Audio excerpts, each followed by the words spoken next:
On East 47th Street in Chicago, 1963, a man who could walk into any room and make everyone in it feel seen. Walter Amos Pruitt had no title. He had the code. He was not rare. Every black neighborhood had men like him. We let what they knew go quiet. We are turning the sound back up. Hit that subscribe button. 20 things black men did automatically in the 1960s that made people trust them completely. Number 14 on this list sounds like the worst advice a young man could get today. Number 6 will sound like weakness right up until the moment you understand what it actually cost. And number 1, the plainest rule on this whole list, the one Walter Pruitt lived by above every other, is where this countdown ends. It is so simple, it is almost embarrassing how far we have drifted from it. Number 20. Walk on the curbside. Roosevelt Kane never announced it. He never made a performance of it. He simply stepped to the street side of the sidewalk before any woman walking with him had registered that the curb was even there. He had done it so many times that his body moved without instruction, the way a man reaches for a door handle in the dark of his own house and finds it without searching.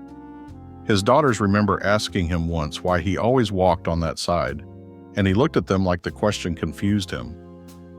"Because the street is there," he said. That was the whole answer. Number 19. Arrive before the time. James Elmore Hatch told everyone his start time was 10 minutes earlier than the actual time, not as a trick, but as a discipline he imposed on himself first. He believed that arriving late to anything was a statement. It said, "My time is worth more than yours." He had made that statement to no one in 40 years. His nephew, who drove him to church every Sunday for a decade, said the man was never once in a hurry. He had arranged his life so that hurry was not required. Number 18. Dress like the occasion matters. Solomon Ray set his clothes on the chair the night before. Not laid across the chair, set on it, arranged, pressed. The crease already in the trousers, the shoes beneath the chair as though a man were already wearing them. His block on Bronzeville's south side used to say, Solomon looked like he was going somewhere even when he wasn't going anywhere. That was not an accident. He believed getting dressed in a hurry was disrespectful, not just to wherever you were going, but to yourself. The iron was hot before dawn. The rest of the world was catching up. Number 17. Carry. Something useful. Lester Drummond kept a clean handkerchief folded in his breast pocket. Not a display piece, not a show of anything. He kept it because a man should have something to give when a woman needed it, and it should be clean, and he should hand it without hesitation, and he should not expect it back. He gave handkerchiefs away for 50 years. He never once tallied the count. His wife said she stopped buying him new ones because neighbors and churchwomen would bring replacements, laundered and pressed, left quietly on the porch. They never knocked, they just left them. Number 16. Speak only what you know. Wendell Price stopped himself mid-sentence once. In a room full of men, in the middle of a story about something that had happened on Beale Street. He got 3 sentences in and felt the ground shift beneath a detail he could not verify. He stopped. He said, "I'll have to confirm that before I say it." The room went quiet. Not uncomfortable quiet, but the kind of quiet that falls when something unexpected turns out to be right. Men who were there still talk about it. What they remember is not the story. They remember the stop. Number 15. Let her speak until she's finished. Charles Obie Watts. Never finished a woman's sentence. Not once. Not when she was searching for the word. Not when the pause stretched long enough to make other men in the room shift in their seats. He sat in that pause the way a man sits in church. Not restless, not performing patience, but actually still. He believed the pause was where the real thing lived. A woman choosing her exact words was not a woman who needed help. She was a woman who deserved the silence to find them. He waded through every one.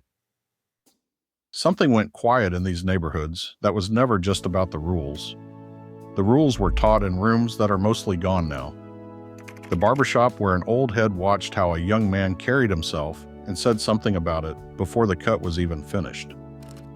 The deacon's side room, where a man who had lived 70 years sat down with a boy who had lived 15 and showed him, not told him, showed him what the weight of a promise felt like. The Sunday porch, where a grandfather or an uncle or a neighbor sat in the heat and said things that took 20 years to fully understand. Boys did not learn these things from a list. They learned them by watching men who already knew them.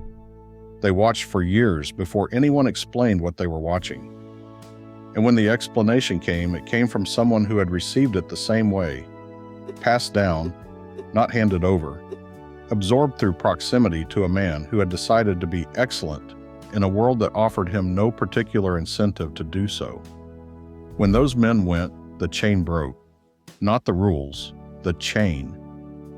Boys were left with the outline of what a man looked like and no one standing in the room to show them how it moved. They have been guessing ever since. This countdown is not a substitute for the porch, but it is an attempt to name what sat on it. Number 14, keep your eyes home. This is the one that sounds like the worst advice a young man could get today. Franklin Stokes trained himself to make eye contact with the woman he was with so completely that nothing behind her existed. Not the woman walking past, not the commotion at the other end of the room, not the door opening. If you were with Franklin Stokes, you were with Franklin Stokes. His eyes never wandered because he had decided that wandering eyes were a statement.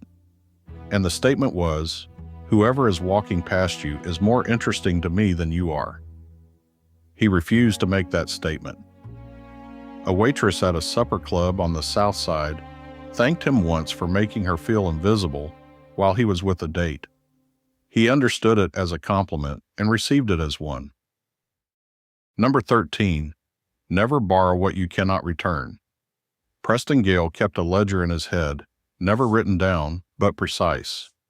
Every favor, every loan, every small thing a neighbor had done without being asked. He returned things before the other man had thought to wonder about them. He believed debt, even the small informal kind between neighbors, created a weight that accumulated invisibly and changed the way men stood in relation to each other. He wanted to stand clean. He wanted no man to be able to say he had taken something and left without accounting for it. In 40 years of living on the same 2 blocks, no one ever could. Number 12, make the introduction. Augustus Cole never allowed 2 people who should know each other to stand in the same room without him bringing them together. He saw it as a failure of his own, if it happened, a thing he had let slip. He worked rooms the way a good host works a table, aware of every combination, attentive to every moment when 2 people standing apart could be better served by standing together. He said once that he was not in the business of keeping good people separate when he could put them in the same sentence. Men who were introduced by Augustus Cole ended up doing business together, marrying each other's children, building things. Number 11, learn her people. Howard Earl Sims memorized the names of every woman's mother, sister, and closest friend before the second time he saw her. He did not ask for a list. He listened the first time, the way a man listens when he understands that a woman's people are not background. They are the architecture. When he asked about them by name on the second meeting, by the third meeting, by the year following, women did not forget it, not because it was clever, because it was real. He actually wanted to know. A man who wants to know your people is a man who wants to know you. That is a different thing from a man who wants to impress you. Number 10, control the room's temperature. Raymond Birch watched for the moment a conversation was about to tip. He could feel it before most men even noticed the shift. The voice that had risen half a register, the jaw that had tightened, the laugh that had gone one beat past comfort. And in that moment, before anything broke, he asked a question. Not a distraction, a real question, addressed to the room, that moved everyone without anyone feeling moved. Men who watched Raymond Birch work a difficult room did not always know they had watched a skill. They just knew things had not gone wrong. And Raymond had been there, and the two facts seemed related. Number 9. Never arrive empty-handed. Cecil Wayne Pratt brought something to every house he entered. Not always a gift, sometimes a piece of fruit from the market, sometimes a small bundle of something from the garden. What mattered was never the object. What mattered was the acknowledgement. I know I am being received, and I want you to know that I know it. A house is not a public space. Someone has opened it to you. He believed that walking into a home with empty hands was a way of treating a private threshold like a sidewalk, like something you were entitled to pass through without notice.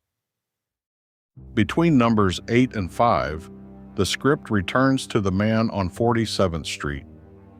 Walter Pruitt did not arrive at the code by himself. He had help. His great-uncle Silas, a Pullman porter who had worked white railroad cars for 50 years, sat with him on that east side porch when Walter was 11 years old and explained something that took the boy 2 decades to fully understand. Silas said, "Every person you meet is carrying something you cannot see. Your job is not to figure out what it is. Your job is to behave as though it matters.